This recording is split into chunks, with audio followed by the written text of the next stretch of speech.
guys, it's Larian Panther, and we're coming back for some more Gone Home. I'm really excited. To kind of dig a little bit more into the story, see what's more going on in this house. I want to see what's going on with the uncle. How did he go crazy? What happened to Sam? Who is this girl? Just, there are so many questions that are popping up, and as you go, it seems like there are more instead of less, so that just makes us interesting. We're just going to keep on going. All right, let's see what else we can uncover. So we ended in this little sitting room here. We just looked at the closet, so now we're going to just keep on going.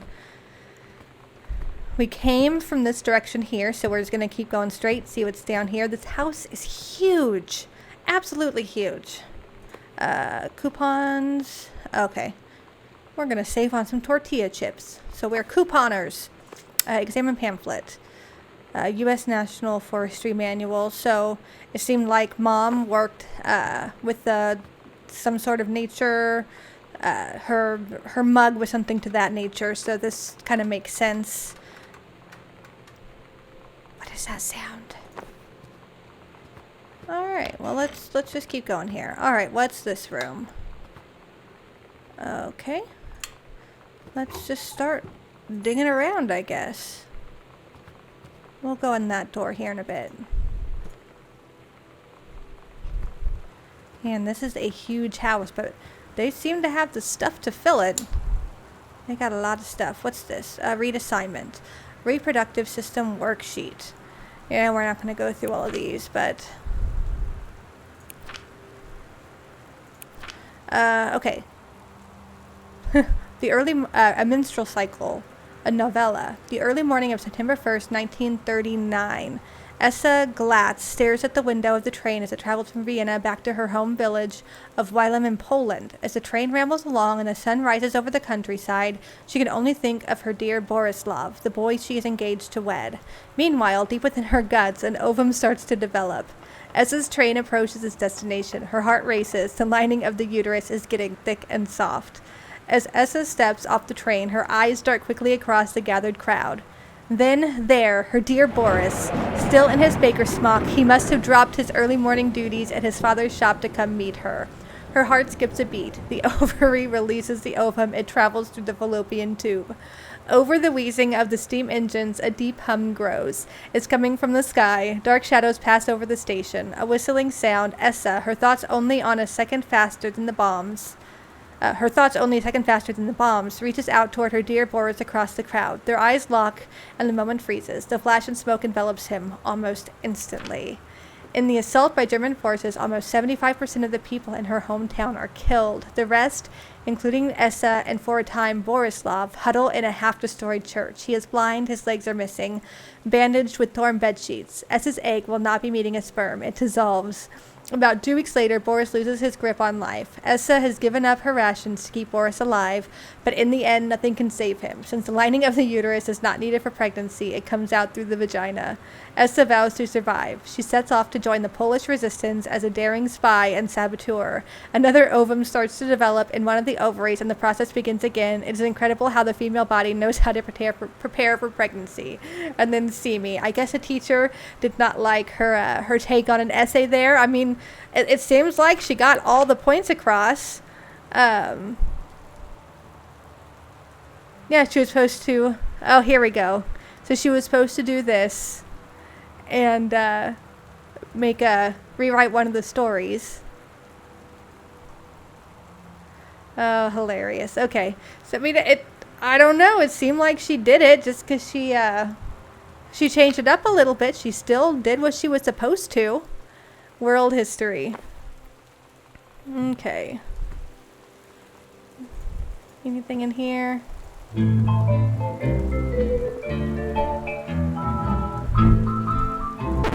Okay.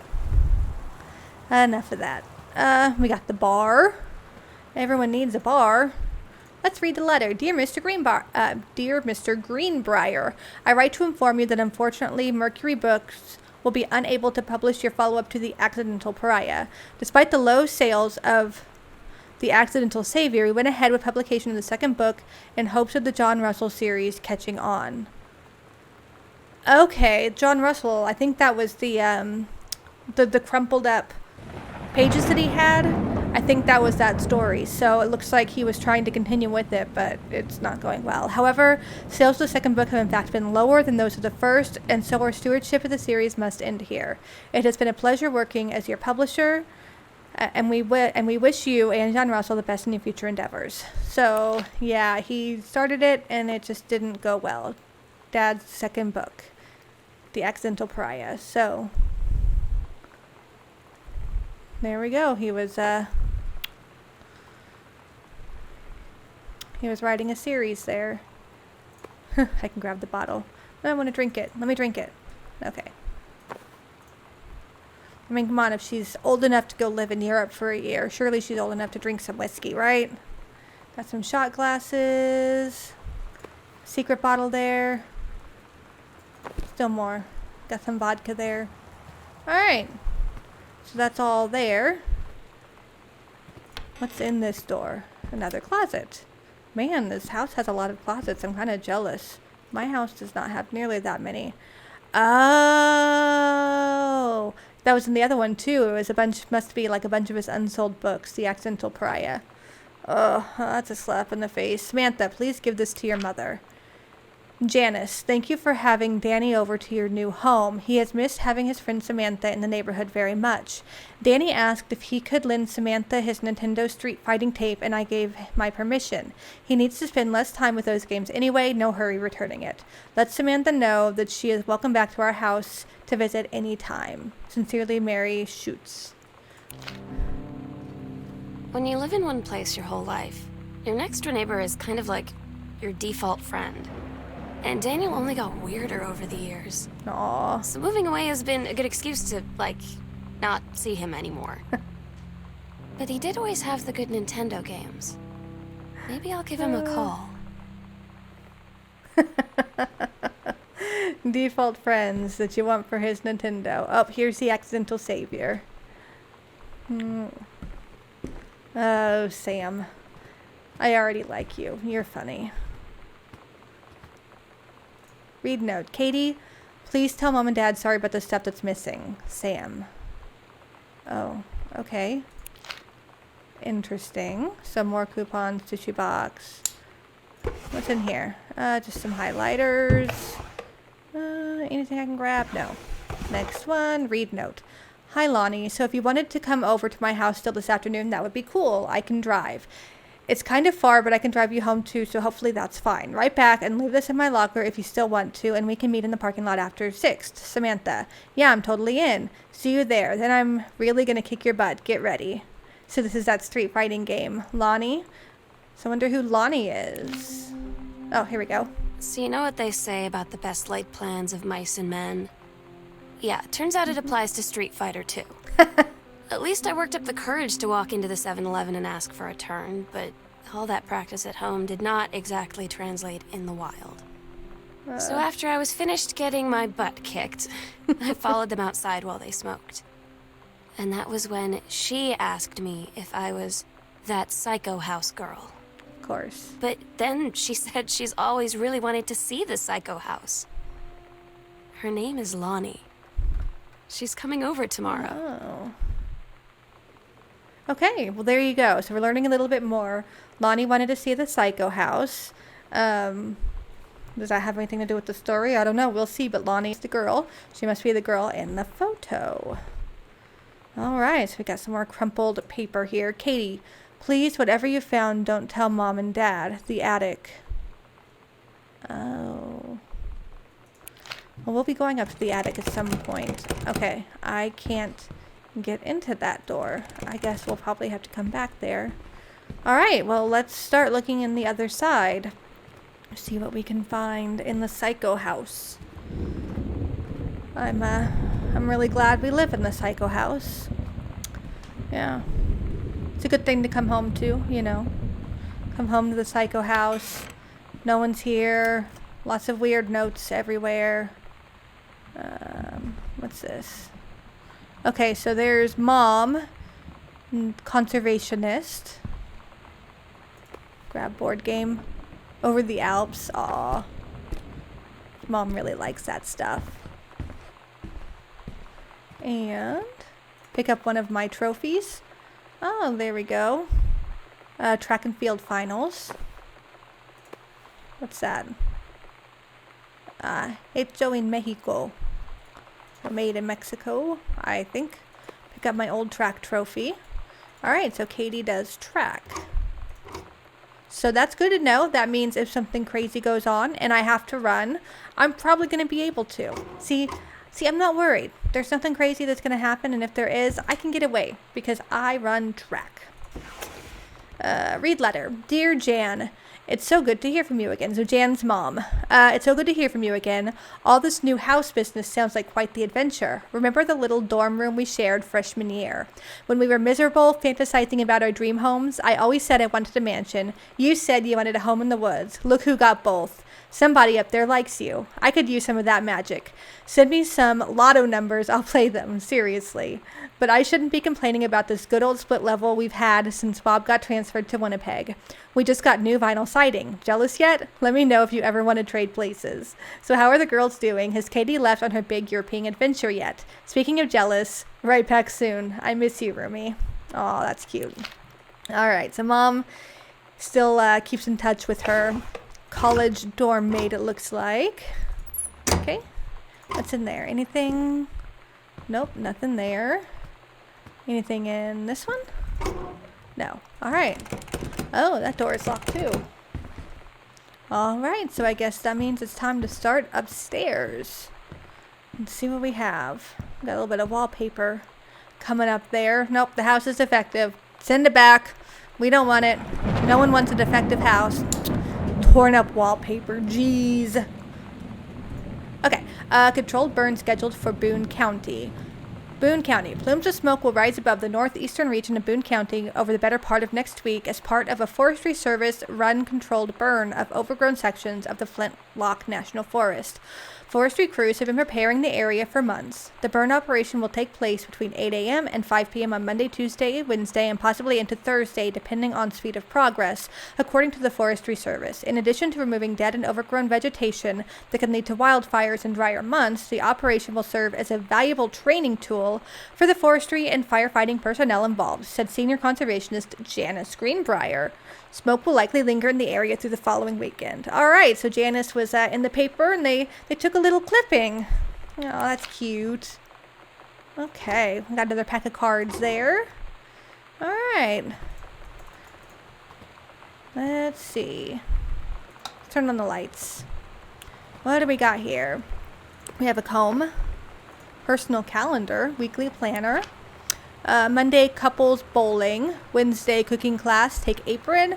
Friday, ballroom dancing. Marked out. Monday, couples bowling and ballroom dancing. We still got the cooking class.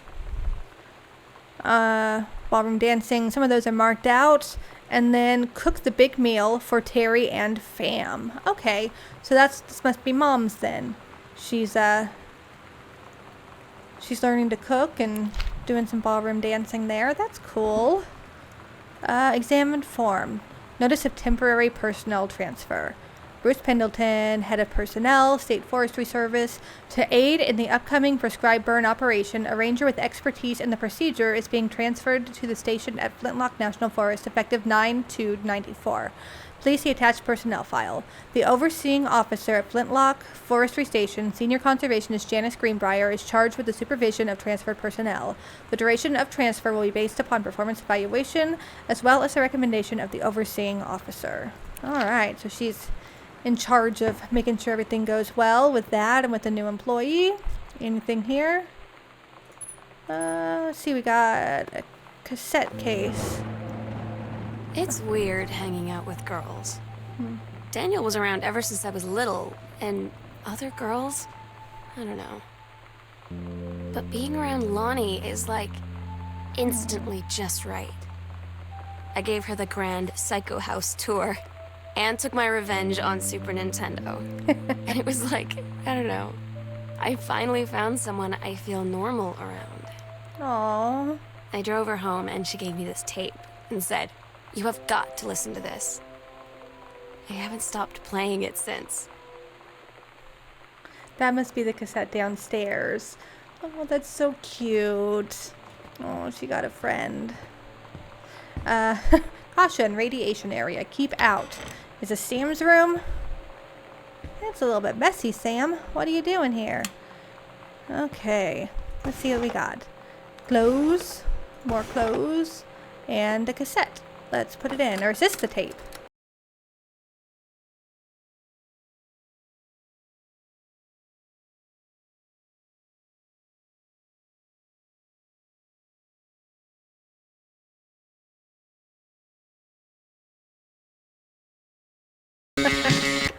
Alright. Bratmobile Cool Schmool. Okay, so Bratmobile is a band or a band that they made. I don't know. But there was that Bratmobile pin downstairs. That's another binder. Okay. TV that's not working. Okay, so did you notice that downstairs there was this too where the VHS actual player was taken out, and it was here too, and that was turned on. So what is up with that? That's a little bit weird, right? Yeah, that's a little weird. What do we got here? Okay, Adventurous the Cat returns. So there is a Super Nintendo cartridge. Read codes. Chun-Li moves. Okay. Lightning kick. Kick, kick, kick, kick, kick. That's awesome. Okay. What else do we got? Oh, I see something under the pillow. Hi, Lonnie. I wrote this in first period and left it in your locker on the way to second. It's what all the cool kids are doing, I've decided. Write me back. Also, here's an idea for something to draw. 2 cats on a motorcycle. Hey, this is a good idea. What all the cool kids are actually doing is sending each other pages on their beepers. But we're cooler than them because guess what? They can't put this on a beeper. Aw, then she drew the 2 cats on the motorcycle. Aw. Your drawing of cats was so good that I added a background to make it even better. Maybe I should just stick to writing, though. Okay, so she added the UFO, a couple like cacti. She's got the sun, and then the road. Haha, I like it. How did you know they were about to be abducted by aliens? I'm looking at Mr. Fish right now. I feel like he would probably have lots of cats. Also, like his secret shame is he watches 90210 religiously. I'll ask him about it after class. He said he doesn't have cats and also that he's never watched 90210, but I could see in his eyes he was lying. Aw, so they're bonding. That's nice. I'm glad that Sam found a friend. Oh, okay. Scrutinize. Stare. Yeah, okay. What's that? Nothing. Okay, a couple more cartridges. We've got Journey of Crystal and Super Spitfire. Okay. Is that just a closet? We'll go ahead and head in here. See what's up. And grab board game. Got your number. Alright. So just a teenager's board game, I guess. Okay, The King's Labyrinth, Chapter 2, Fraying Threads. Oh, so she kept with Captain Allegra. Aww. Captain Allegra, still in her flowing skirt and sturdy jerkin, descended the single shining thread into the lower cavern of the labyrinth. She and the first mate, on their own now, grew closer to their goal, the throne room of the dead immortal king of the island. The first mate slid down the line onto the stone floor. She swept chalky bone dust from the front of her canvas trousers and looked up at Allegra. The silken thread, nigh unbreakable thanks to the enchanted moths that inhabited the island, trailed behind, leading their way back to the entrance. From further into the labyrinth, a moaning began to echo. The moaning grew louder and clearer. It turned into words from some ancient language they could not understand.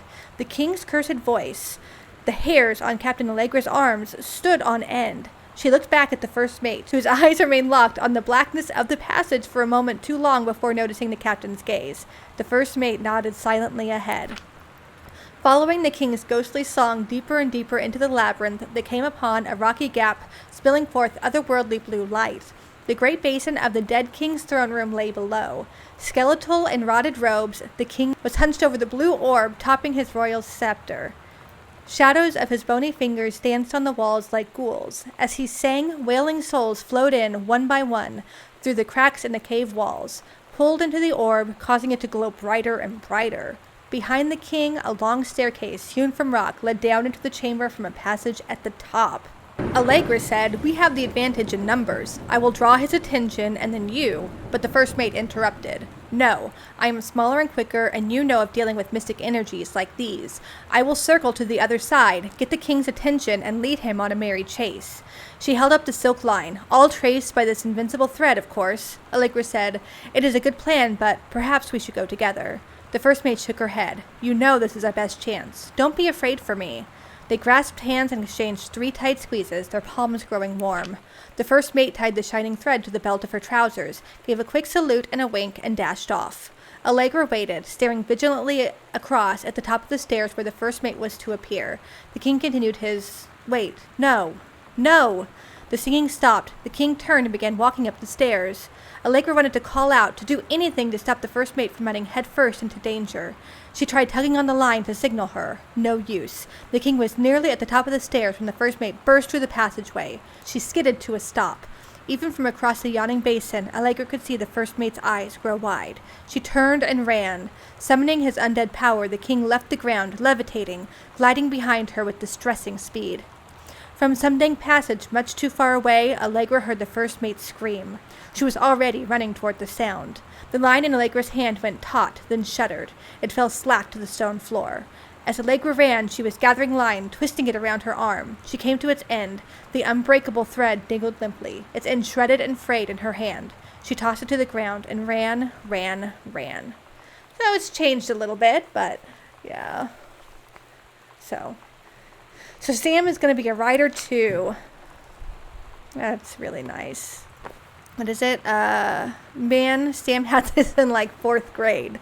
Yeah, but it's really cute. Why would she get rid of it? Okay, well, let's continue looking around her room. Enter combination. Okay, I don't have a combination. Okay. Party. I haven't had that much to drink. Jodie Foster. How many fingers am I holding up? You'd better not have been reading my secret diary again. Here you go, Mitten. Have some pate. Meow. Gross.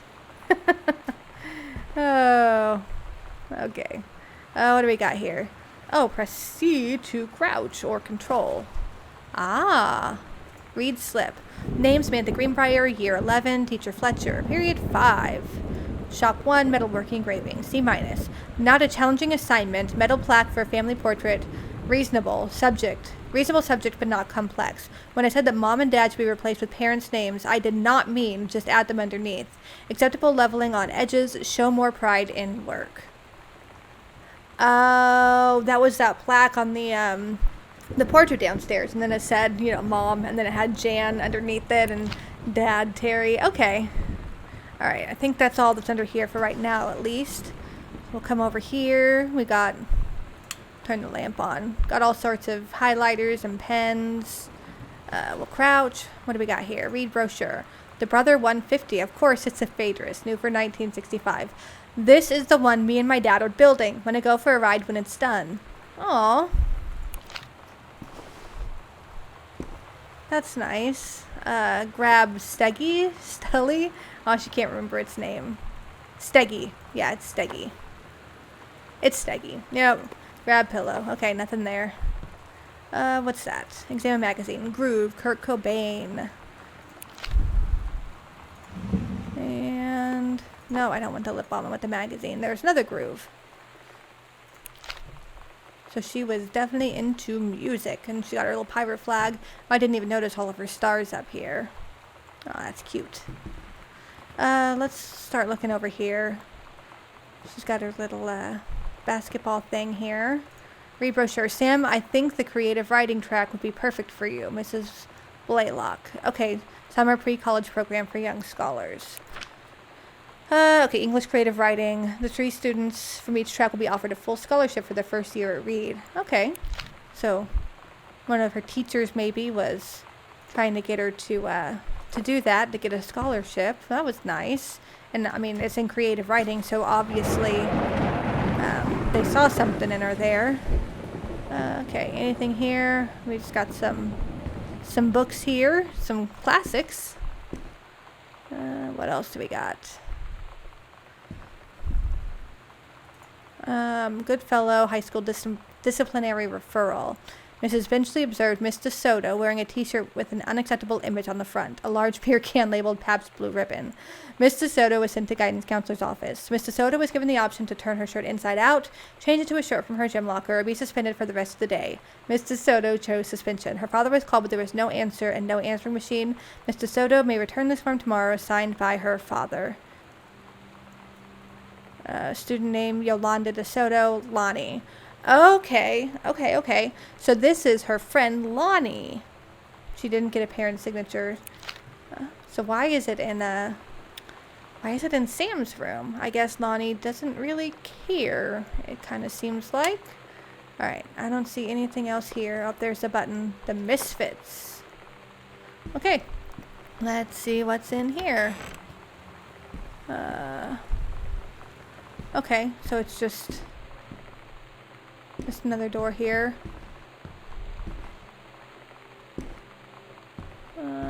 Okay. So let's just keep going then. So that was all in there. Oh, what's on here? Sternly worded letter. To whom it may concern. I, Samantha Greenbriar, am 17 years old and am therefore an independent, fully functional human being. The fact that you still forbid me from going into the city on my own is frankly absurd, compared with Katie, who is only 3 years older than me, and yet you allowed her to go all the way across an ocean to another continent on her own. I just want to spend an evening in a normal, totally safe city on my own like a human being, and since you may also remember that I have my own car now, you can't really stop me. Or Mr. Guards, your daughter, Samantha. Alright, so Sam's gonna do what she wants. Sam, stop leaving every damn light in the house on. You're as bad as your sister. I definitely didn't leave every light in the house on. Oops. Daniel called again. He wants his Nintendo game back. Alright. Before we do that, let's go down here and see what we got. Okay, read note. Hey Sam, do you want to see Pulp Fiction after school at the Coliseum? It came out last week and Todd won't shut up about it, so either it's good or we can make fun of him for liking it. Okay, and we saw the ticket for Pulp Fiction down below. My mom is supposed to cook dinner for us tonight for a change, but I can just ditch out on it probably. What time? Also, isn't that movie supposed to be really violent? Am I going to barf?